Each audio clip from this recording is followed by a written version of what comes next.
This time, I sit down with Jennifer Cody, an occupational therapist with over a decade of experience and the OT and PT supervisor at All About Kids. This episode is the first of a two-part series on sensory diets. For those of you who may not be familiar with sensory diets, here is the definition from healthline.org. A sensory diet is a program of sensory activities kids perform during the day to ensure they're getting the input their bodies need. If that sounds slightly vague, it's because it is. Jenn Cody is here to shine some light on the specifics with her expertise in crafting and implementing sensory diets. In this episode, Jenn walks me through what a sensory diet may look like, how a parent can help their child stay on track with the sensory diet, common misconceptions of parents and teachers, how she designs sensory diets as an OT, and more. All resources discussed on the podcast will be linked in the episode description, so don't forget to check them out. And if you'd like to reach out with a question, comment, or anything related to the podcast, you can send us an email at hello@aakcares.com. That's hello@aakcares.com. Without further ado, please enjoy this deep dive on sensory diets with All About Kids' own Jenn Cody. Okay, Jenn, thank you for sitting down with me on the All About Kids podcast. And today we are going to talk about sensory diets. And I feel like the best way to start would be to get right into it. So what is a sensory diet? How would you describe a sensory diet to someone like me who has little to no background in setting up a diet or something like a sensory diet? Sure. So maybe before I even get into what a sensory diet is, I'll take a second to step back and discuss why someone might need one. Sure.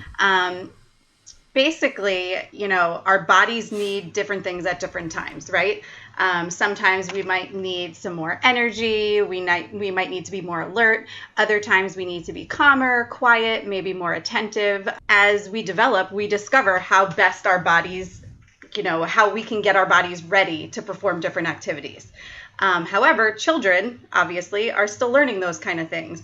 And to make it even harder, there's times when children might struggle with this. They might have a sensory processing disorder. They might not be processing or receiving the different sensory input the same way that you or I would. And that can create a disconnect, and the child could become dysregulated.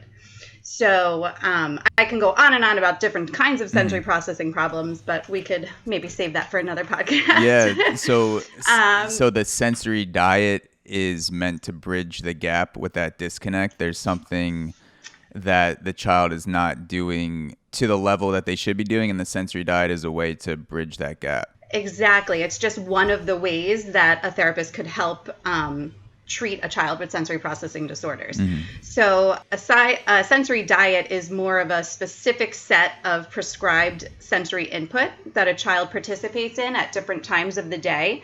The different inputs can serve different purposes. Sensory diets are completely personalized and individual to each child. So, when I make one for one child, it's not the same that another child's going to get. They're completely individualized.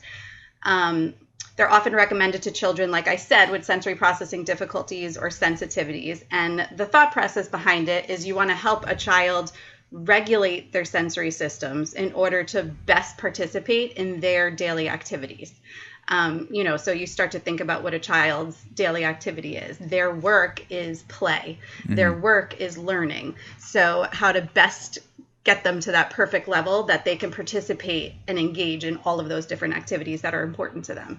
Is there a standard definition for a sensory diet? I know you said that each sensory diet is tailored to a child's specific needs. Is there a way that you could group sensory diets into what it is, or maybe even what a sensory diet is not, just so people can kind of have a definition going into it? Yeah, so a sensory diet, when I said it was tailored to each child, because obviously, every child, every person has different needs. So, sometimes there's more than one system that's being affected or having some difficulty.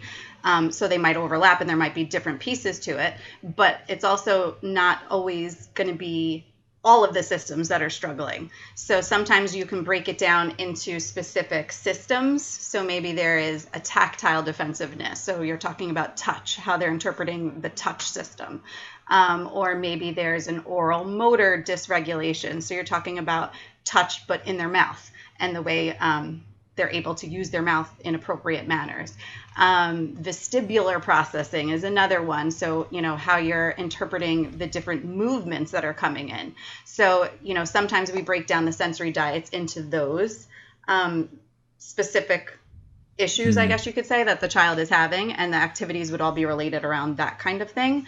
But generally speaking, a sensory diet definition is just a set of sensory strategies or sensory input that is prescribed for the child to participate in at specific intervals throughout the day. Mm-hmm.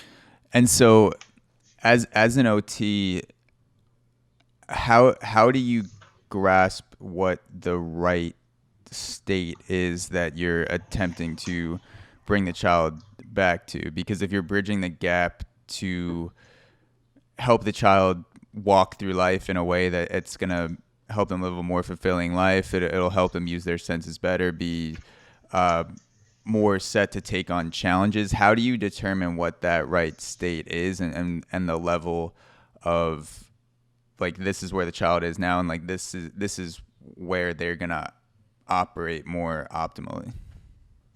So that's a great question, because again, everybody's optimal state is not going to be the same. Mm-hmm. I mean, we can sit here and maybe talk more about expectations in different settings, because a big one is, maybe they're dysregulated enough that it's hindering their ability to focus in school. Right. Mm-hmm. And we know there's a certain level of expectation that a child, depending on their age, might have to sit at a desk for a certain amount of time throughout the day. Right.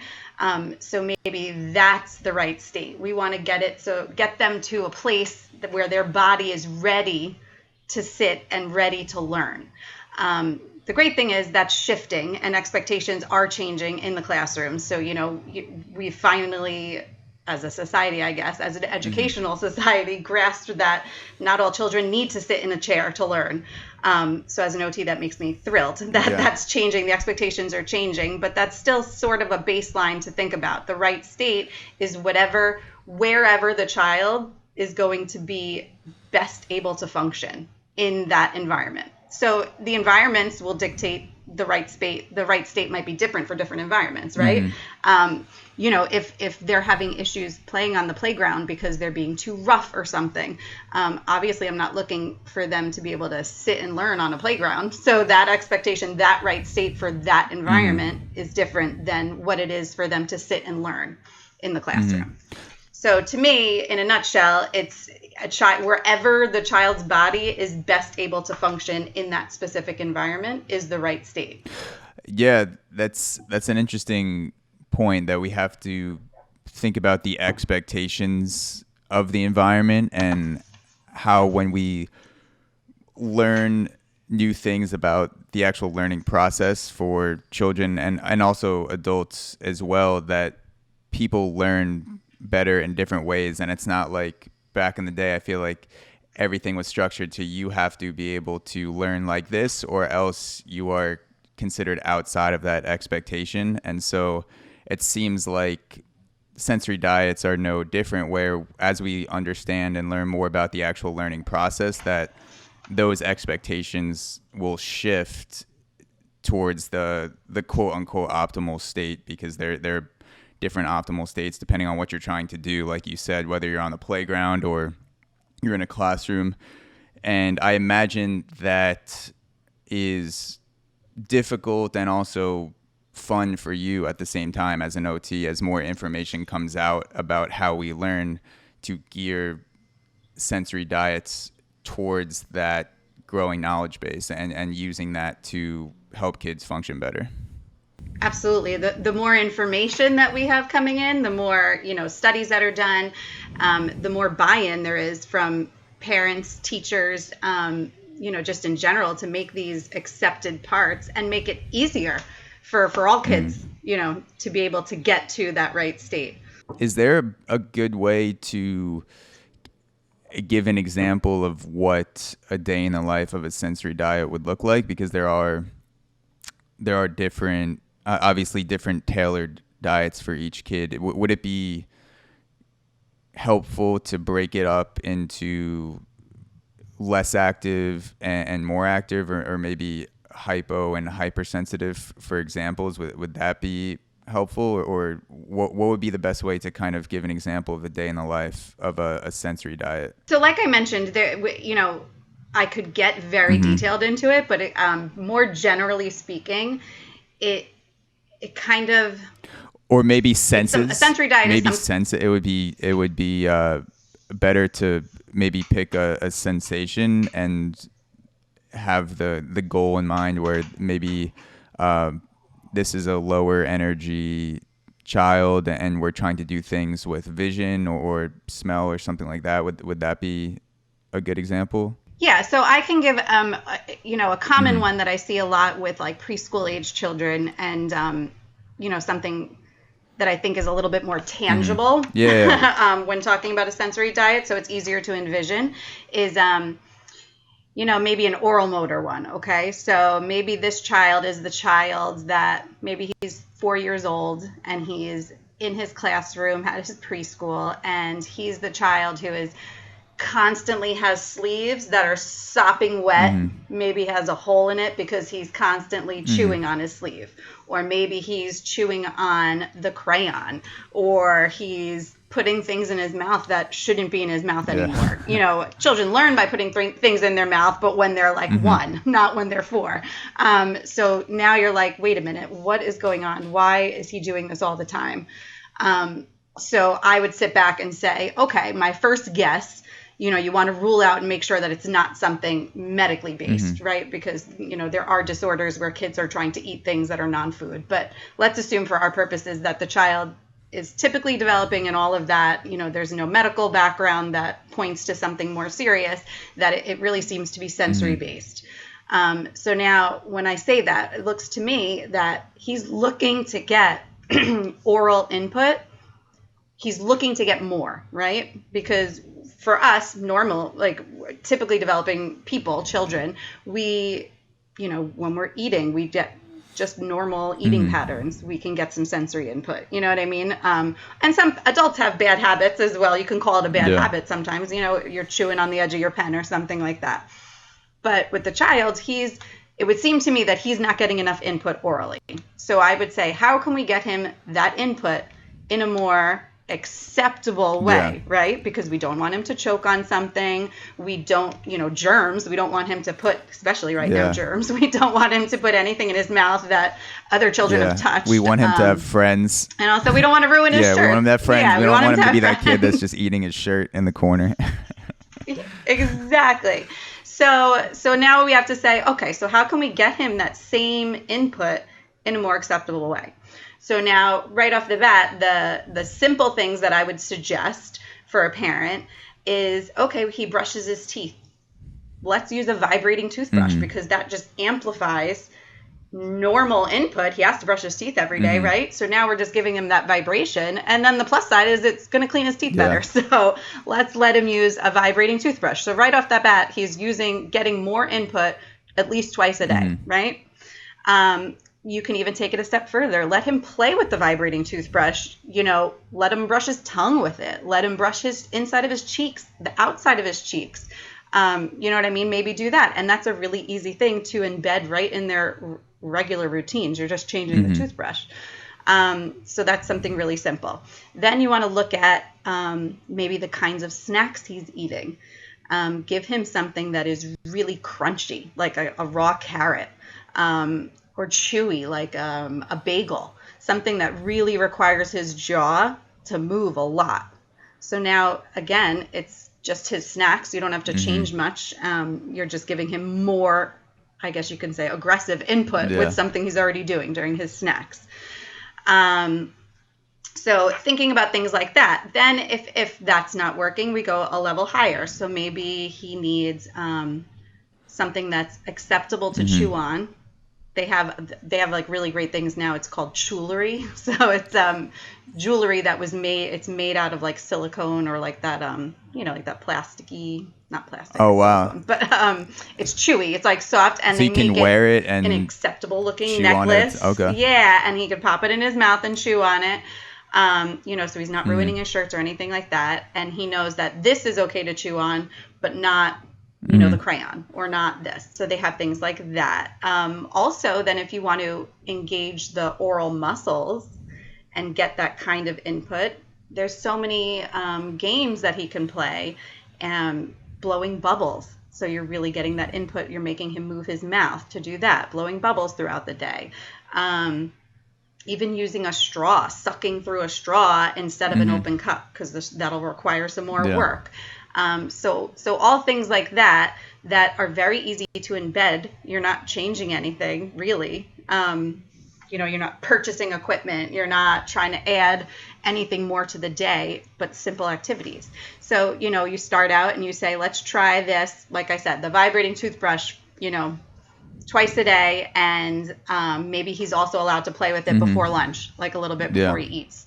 And then let's change his 2 snacks to something really crunchy, and let's start there, and let's see after a couple days, a week, see how that's going. Do you notice any difference? Is it helping? Does he want more of it? Does he seem like he's saying, oh, I want to use the toothbrush again, or things like that. And then we go from there and see how it works and how it's doing. So it's something that it's called a sensory diet. It often does not have anything to do with food.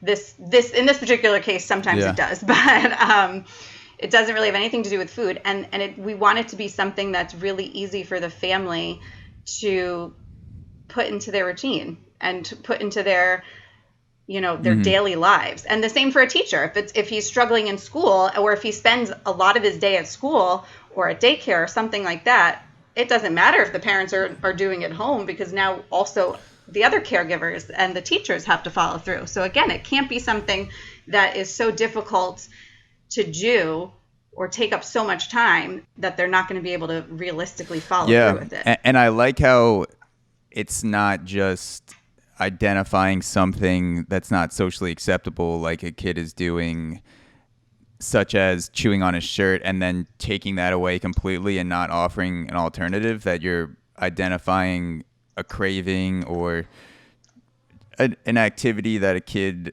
enjoys. Clearly, if someone's chewing on their shirt all day, clearly they enjoy that type of sensation, and then you're offering something else that is more constructive, more hygienic, more socially acceptable. And I feel like a lot of times as a young kid, I remember when I was doing something I wasn't supposed to do, but like I clearly enjoyed it, I had things just taken away from me and not offered any other alternative to put my energy into it. So it's like, you have to stop doing this, and that's it. And then my brain just goes to, all right, I need to figure out more ways to do this, which are probably not great because I'm 7 years old, and I'm just going to go to the next thing. So I like how it's not just completely restricting the sensation, but it's offering other outlets that are healthier and more beneficial. Right. And that's exactly it, because at the end of the day, every single person has sensory preferences at the very least, but maybe sensitivities or something like that. And where we've just learned at this point, how to cope with it, right? So, but kids, they're not born with those kind of coping skills for anything, not just sensory things, but for anything. And it's our job to teach them those skills, right? So especially, sometimes it is a coping skill. Sometimes it's also, deeper into the sensory systems. It might be something misfiring or something that's not perceived. They're not receiving the information the same way that you or I would. But at the end of the day, we want to help them, like you said before, bridge that gap. We want to make it so that they can function, they can manage in their daily life, and not just manage, but flourish, just like everybody else. Yeah, be your best self. When you were saying, when you were talking about the oral fixation or the oral sensations, my mind went to masks. And I was wondering if you've run into any consistent problems with kids that didn't like, understandably, having the sensation of a mask on their face all day. Even when I have it on for a few hours, things are opening up more now and with the vaccines and everything, so it's not as prevalent. But there are definitely times where I was just like annoyed as a 27-year-old having to wear a mask for 2-3 hours straight. That did not feel comfortable at all. But like, I'm 27, so I had some more skills to be able to handle that. Have you run into problems with kids that are just fed up with Right. wearing masks? And what would you say to a parent or another OT that was having difficulty with that? For sure. I've seen it a ton. And my first line would be, is there any, can you identify if there's one particular part about wearing the mask that's bothering them? Is it the earpiece? Is it touching their nose? Is it because it gets wet? Yeah. Especially kids, they're talking, they're yelling into their mask, and it starts to get a little wet, and that's really uncomfortable, that feeling. Is it that part? Is it because they don't like the way it smells? That would be my first question, is trying to pinpoint which piece of it is the problem, because each of those have different fixes, right? I've seen some therapists, and I thought this was great. They take a little bit of essential oils and like just put a tiny little dab of it on the inside of the mask so that the mask smells nice. Or depending on what they need, maybe it's like peppermint, so it smells that, or even lavender, it's a little calming or something like that. So, maybe that's it. Or having an arsenal of masks in their backpack so that the second it starts to get wet, they could just get a new one. So, you know what I mean? So being prepared in that way. If it is the ear straps, because that does start to hurt after a while. There's so many different products on the market now that where like there's like little pieces, these little plastic pieces that go in the back, and you attach it in the back so it relieves the pressure from the ears. Or I've seen people attach the masks to a headband, so it just kind of pulls it back a little bit more. So again, taking the pressure off the ears.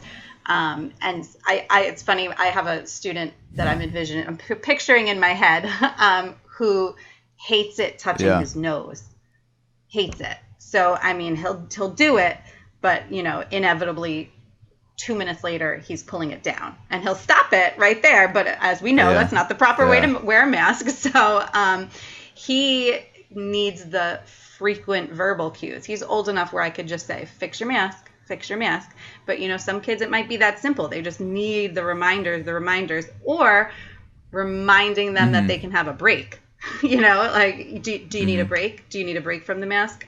Sometimes they just need that verbal cueing to get there. I feel like I need to hire a person like that when I'm super rich that just follows me around all day. It's like, do you need a break right now? Like is your life falling apart really, or do you just need a break and take 10 deep breaths? I'm like, maybe I'll try a break before I quit my job and make a drastic decision or something. Yeah, run away. But yeah, that's a good point. When something is even as an adult, when a project or a sensation is creeping up on me, my mind a lot of times goes to the worst case scenario, or I just fixate on it and I'm not able to focus on anything until it completely goes away or it's resolved, rather than just take 10 minutes to go for a walk, or 10 minutes to just do something else, drop it, and then come back to it and try again. And that's actually a really good point you're making. So as an adult, it might be you have like anxious feelings, right? And maybe you get a little jittery, or your mind is racing. So imagine a child doesn't recognize that, doesn't know the difference. So their body is feeling jittery. They're feeling like they can't sit still. They're feeling like they can't listen to the teacher. Their body is doing all of that instead of necessarily maybe their mind, because for a million reasons, maybe they don't know how to label that, they don't understand that, or maybe it's not actually anxiety, it's just their body. But remember how your body feels when you're anxious. That might be how a child is feeling. So then they can't concentrate and they don't know how to verbalize that. So, getting that child's body to that point that they're feeling okay, But also the flip side is the end game of all of this, of sensory diets, is we want that child, when they're old enough and when they're cognitively able as well, we want the child to begin to recognize those signs on their own. My body is feeling like I need a break. So, my teacher knows that if I feel like this, I can tell her, and I need to go, like you said, I need to go for a walk, or I need, whatever that input it is they're craving. We want them to be able to recognize it and then verbalize it or communicate that to, the adult or someone else in the room, so that they can take that break before it escalates to whatever. That's why it's so good to have an adult or a professional or both that is giving you context for the sensations like you're feeling in the context of a sensory diet. And when you mentioned anxiety, I didn't have a context for anxiety until I was about 23, 24, where I actually learned that this type of feeling is an anxiety. And there were a lot of times earlier in my life where if an adult made that clear to me that when you feel these feelings, it may be good to reset or step away, or just have something that you do in your head, whether it's mental or something physical, like going for a walk. And so, that's a great point. So for parents, is there anything that you would tell a parent in a general sense, if you didn't know exactly what the specifics of the sensory diet was for their kid, if you just knew a parent was having a problem keeping their kid on track with sensory diets, is there any sort of common insight or advice that you tell parents that could have a positive blanket effect, even if the diets are varying widely? So the biggest thing the biggest takeaway, I think, is, like I mentioned before, we want these sensory diets to be feasible. We want them to be able to be completed, without adding another stressor or another struggle to the parents' lives, right? Because, the parents are in charge in the household. Yeah. They have to run the household and make sure they complete a million things every day. So, I'm not trying to walk into a house and say, oh, and don't forget to do X, Y, Z. We don't want to make it extra work. We don't want to make it homework that, like, oh God, at 9:00 at night, oh my God, we forgot the sensory diet. Not only will it not work that way, it won't be effective, but also, who needs that? Who needs another stressor? We're trying to help, not make this worse. So the biggest thing is, when you're working with your OT to try and create the sensory diet and implement it, be honest. We're not here to judge. We're not, I'm a parent also. Like, I understand what it's like, at home after school trying to remember a million things. So be honest about what you think you can implement at home. And it's great. I've had parents read my sample sensory diet and they're like, look me point blank in the eye and they're like, this sounds great, but I know that we won't be able to do this. And I would much rather hear that, because then I have to be a little bit more creative and say, okay, and we have to work collaboratively. What can you do then? You know what I mean? Like, or maybe, there's the assumption sometimes that, parents of small children have routines, but not every family does. Some have different routines. Some might not have a bedtime routine. It's not important to them. They let their kids do whatever they want until they fall asleep. And vice versa. Maybe their morning routine is way more important to them. You know what I mean? Maybe they're morning people, so they have a very, structured routine in the morning, but not at night. So, I, as the OT, I don't want to assume what they do at home.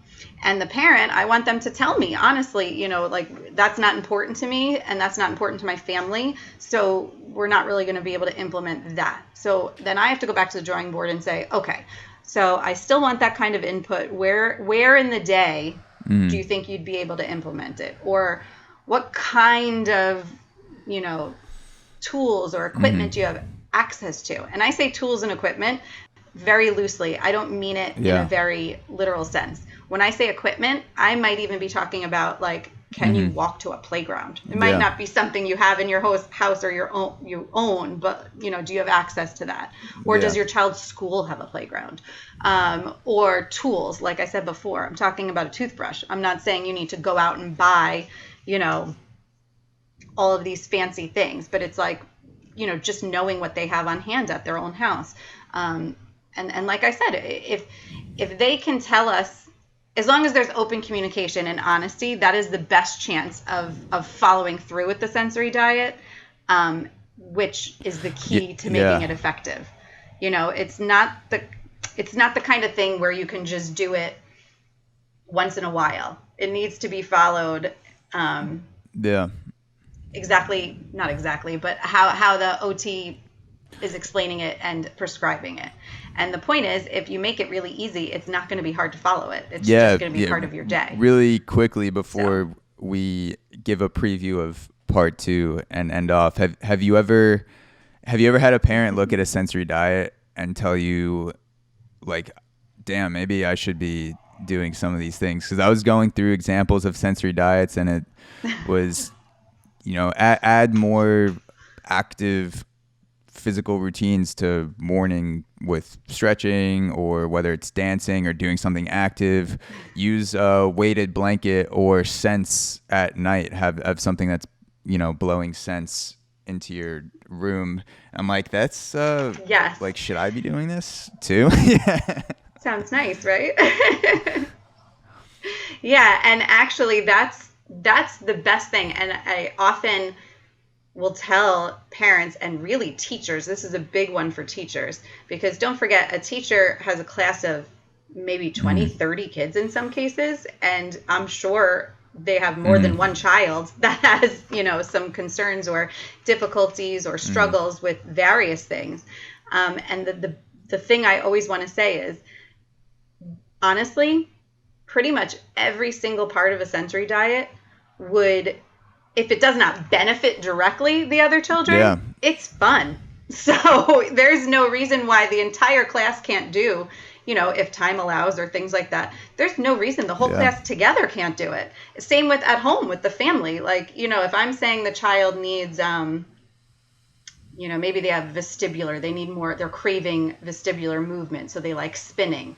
So, why can't everybody go out in the backyard and roll down the hill? Or why can't everybody, wrap each other up in blankets and push and roll them across the room? In a school that might be a little bit more difficult. I don't imagine I'm ever going to have a dance party in the morning and think, wow, that was not a good idea. Right, exactly. So I think, when there's more, when you can explain, like, and I think that might be a pretty common misconception about sensory diets. When I approach someone and I have a list of activities, at first glance, you're like, oh my God, I can't fit that into my day. But then I'm like, no, we're going to work it together. I promise you. And then, like, when I break it down and explain, and then, the light bulb goes on and the teacher's like, oh, you know what? At circle time, we usually do get up and stretch. And I'm like, awesome. So the whole class is getting up and stretching, but let's add that one little piece that little Johnny needs, because guess what? The other kids are going to think it's fun too. And I love that. I think that's the best way, because they all could benefit from it, I'm sure, but it's also just fun. So let's tease a few topics as we end off for sensory diet part 1, for sensory diets part 2. And so we went into oral sensations. We still have other senses and how they're specifically integrated into the diet. We also talked about, for next time, getting into the digital world and how things like tablets or cell phones affect sensory diets. And we also have some resources as well that I'll link to this episode, and we can get into more specific resources next time. And then we also had ways that parents can implement sensory diets or things related to that without, if they're on a waiting list for an OT, or maybe they don't have access to an OT because of the situation, financial, conditional, something like that. And so, I'm looking forward to getting into that next time. And is there anything that you'd like to say as we end off on part 1? Just personally, the sensory systems and sensory processing in general is a world that a lot of people don't realize the connections and how important they are to work together, and how you rely on our sensory systems to get things done throughout your day. And I have to say, personally, learning about this stuff is really what pushed me into the occupational therapy world way back was when someone took the time to explain this to me. And I swear my mind was like blown. I was like, wow, this is so interesting. And that's so cool. And it really is. And I love that it's becoming much more talked about. It's almost a buzzword in a sense, which, has its good parts and its bad parts, but the biggest thing is it's getting more airtime, I guess you could say. So like we said, there's more information available, there's more buy-in, there's more acceptable things going on when it comes to sensory processing disorders and sensory processing treatments. So it's really exciting. Yeah. And it's and the reason stuff. that I'm doing this is because I want to harvest you for your $1 billion ideas, like putting essential oils in masks. And so that's just the difference between us. You love making a difference and helping kids live a more fulfilling life, and I'm trying to make more money, and we're both working together to create this podcast. Well, yes, Awesome. I'll send you a bill. Hit me on Venmo. Thank you, Jen, for sitting down today on the All About Kids podcast. Part 2 will be dropping soon after this one for listeners, and there'll also be a YouTube version up as well with links and descriptions there. And yeah, thanks again, Jen, and I will talk to you next time. Bye-bye. You're welcome. Bye, everyone.